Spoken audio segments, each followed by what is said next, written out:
Hola a todas y a todos, yo soy Rosela Millones, soy miembro del equipo de docentes de Psicología de Bachillerato y hoy vengo a presentarles la última de las corrientes teóricas clásicas que vamos a ver en esta unidad 2 del curso y se trata del enfoque sistémico en psicología. Entonces, en esta cápsula vamos a ver principalmente los conceptos más importantes de este enfoque para poder sentar la base sobre la base de la teoría sistémica.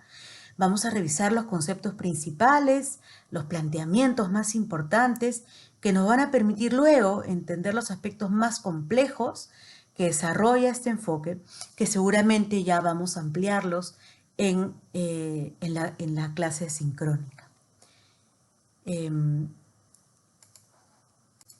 primer lugar, vamos a hablar acerca de qué se considera un sistema y de los puntos principales de la teoría general de sistemas.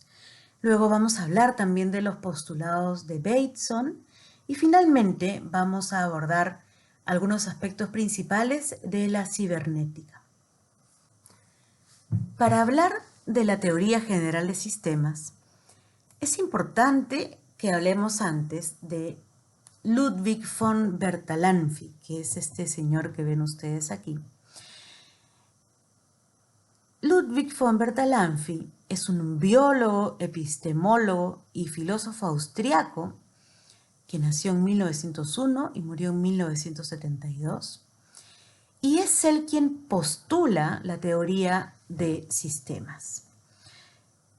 Hay que entender, además, que esta teoría surge en un momento histórico muy particular, ¿no? Post Segunda Guerra Mundial, además en el que coinciden también otros hallazgos, otras postulaciones, avances de la ciencia, grandes científicos que habían, digamos, hecho descubrimientos, que habían postulado teorías, y un momento además en el que el pensamiento se iba haciendo cada vez más totalizador y menos fragmentado. Se trataba de entender la realidad, digamos, mirándola en toda su complejidad y ya no solo abordando de manera específica cada uno de sus elementos, ¿no? Es en este contexto, y hay que pensar siempre el contexto en el que surgen las teorías, porque nunca es casual, el momento histórico, el momento social, político. Es en este momento que Ludwig von Bertalanffy descubre que distintas disciplinas se encuentran con problemas similares para tratar de explicar la manera como los objetos de estudio de estas disciplinas se organizan, conversan entre sí. Entonces, él propone, digamos, se enrumba en la tarea de identificar y describir estos sistemas que de alguna manera agrupan y que le dan forma a los objetos de estudio de cualquier disciplina. Es en este contexto, es pensando en esto, que él propone un modelo de sistema general que sea compatible con otros modelos de distintas disciplinas. Es decir, él plantea un modelo que pueda servir para comprender no solo, o para explicar y para comprender no solo la manera como se organizan los objetos de estudio de una disciplina en particular, sino que trata de proponer un modelo de sistema general, un modelo que pueda comprender las características de los distintos objetos de estudios de las distintas disciplinas, aun cuando se trate de disciplinas totalmente diferentes. Plantea entonces desde aquí la teoría general de sistemas, que es algo así como una matriz que busca abordar la complejidad de los objetos de los objetos de estudio de distintas disciplinas que no necesariamente están conectadas entre sí. La teoría general de sistemas se trata de cómo se organizan los sistemas complejos que las ciencias estudian, que las ciencias en plural estudian, y cómo es que se producen además, y acá hay algo muy importante, cómo es que se producen las interacciones entre los distintos objetos de estudio. Von Bertalanffy, entonces, establece fundamentos de cómo se organizan los objetos de manera general, no específica, es decir, de cómo se organiza la complejidad, pero no la especificidad de cada complejidad. Trata entonces de proponer, con esta teoría general de sistemas, propiedades, condiciones y conceptos que puedan ayudarnos a comprender cómo se organizan, cómo conversan entre sí, cómo interaccionan los distintos objetos de estudio, los distintos elementos, los distintos componentes de cada una de las distintas disciplinas que existen. Pero bueno, para entender o para seguir entendiendo a qué se refiere von Bertalanffy con la teoría general de sistemas y para entender también todo lo que esto propone y toda la trascendencia que tiene en la ciencia, en las ciencias, tenemos que primero comprender a qué se refiere von Bertalanffy al momento de hablar de sistema, ¿no?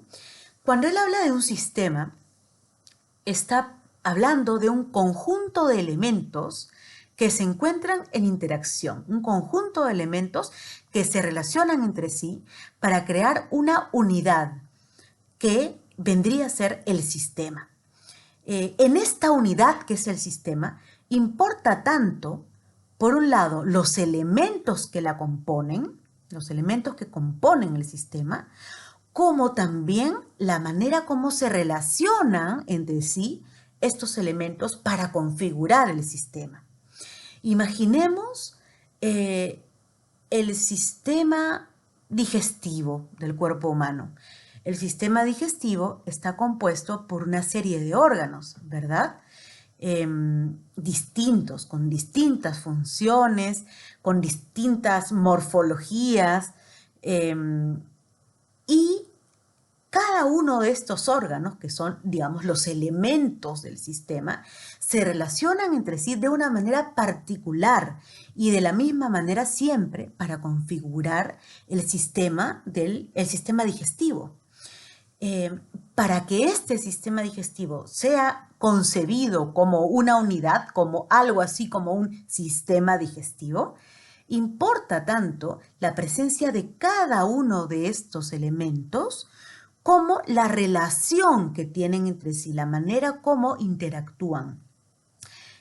Esto es lo más importante de un sistema y esto es lo que además va a ayudarnos a entender, digamos, cómo esta propuesta de teoría, de enfoque sistemático de teoría de los sistemas se puede, digamos, aplicar a los distintos sistemas que conocemos.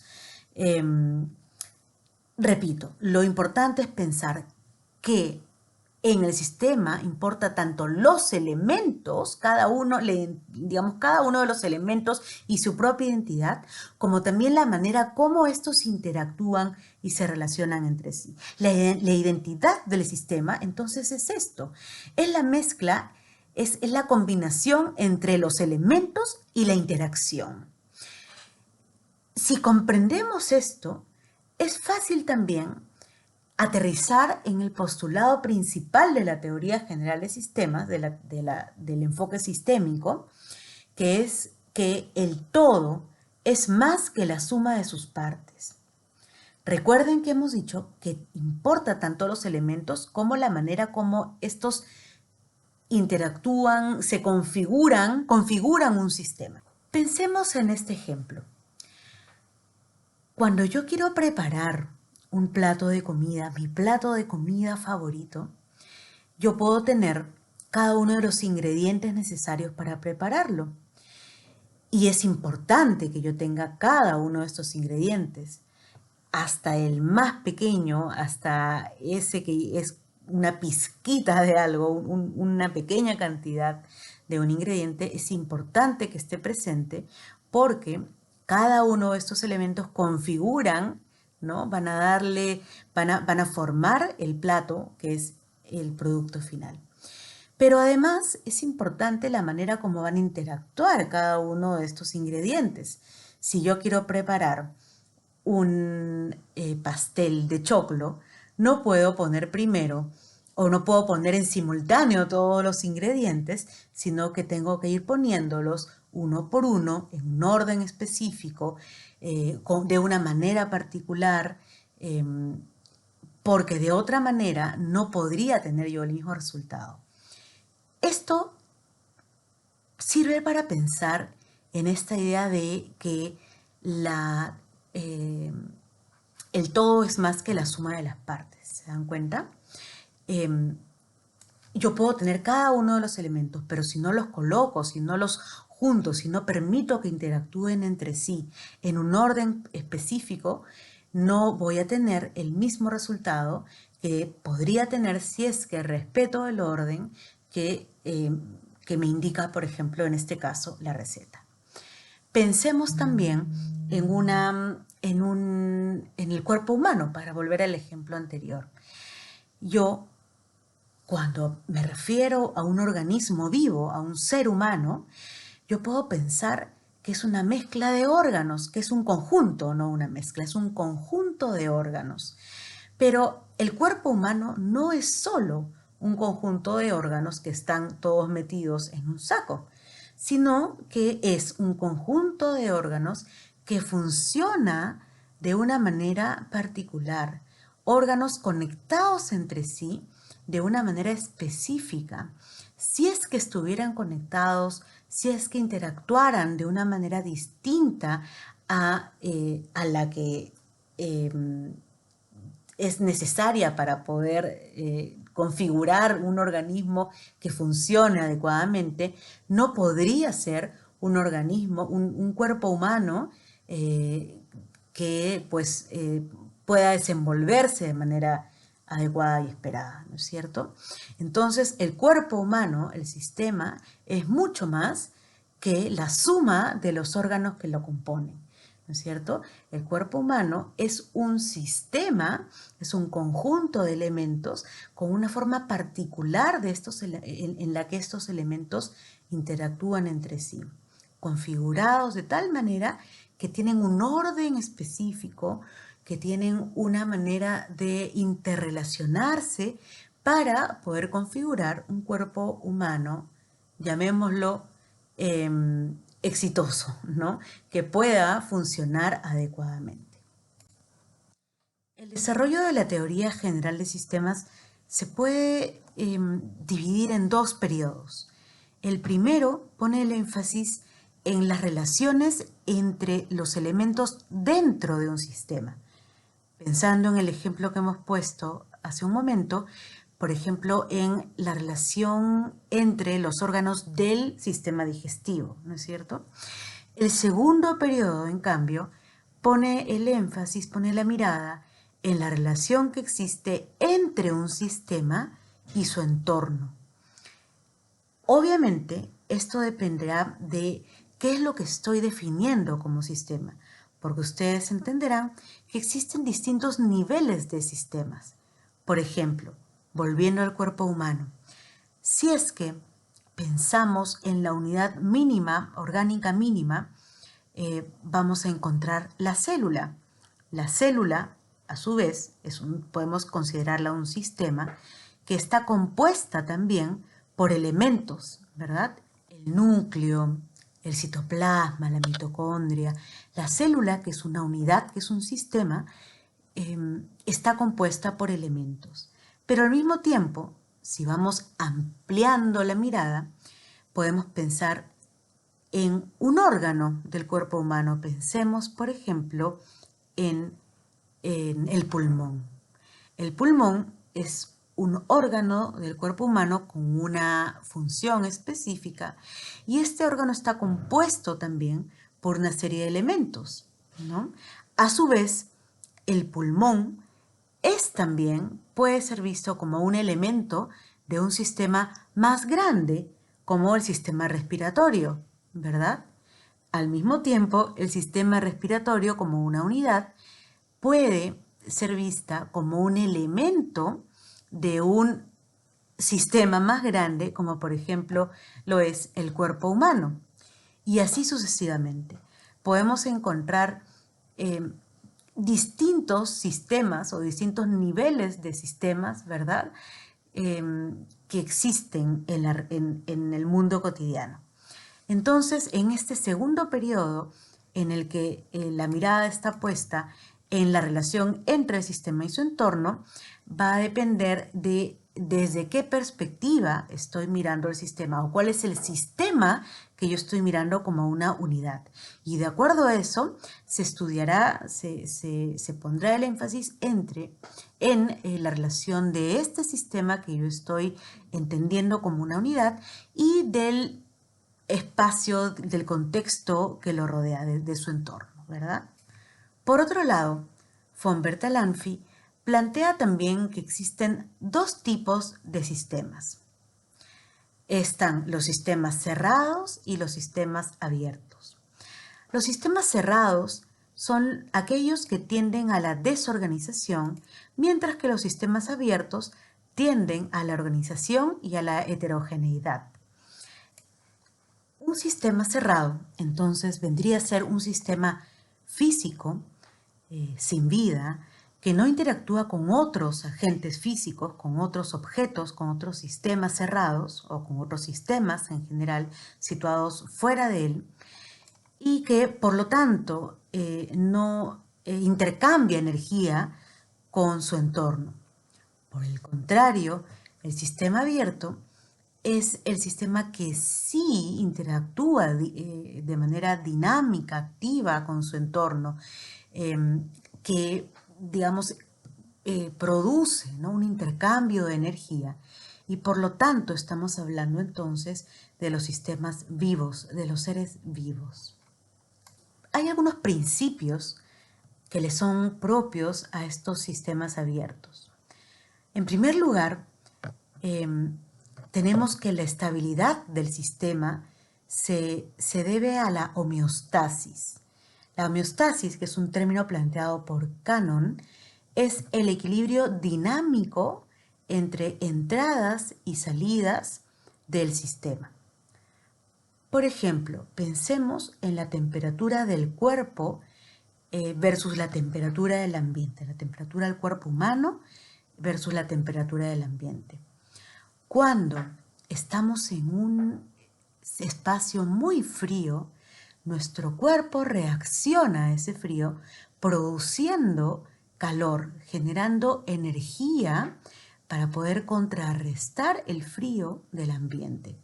Entonces, digamos, de manera automática empezamos a temblar, ¿no? O nos encogemos, cerramos los puños, tratamos de juntar nuestros miembros lo más que podamos para poder generar ese calor necesario para contrarrestar los efectos del frío del ambiente.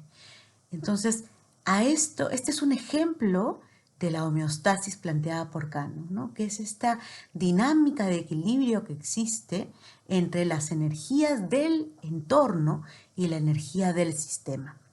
La homeostasis se logra a través entonces de mecanismos de retroalimentación positiva y retroalimentación negativa.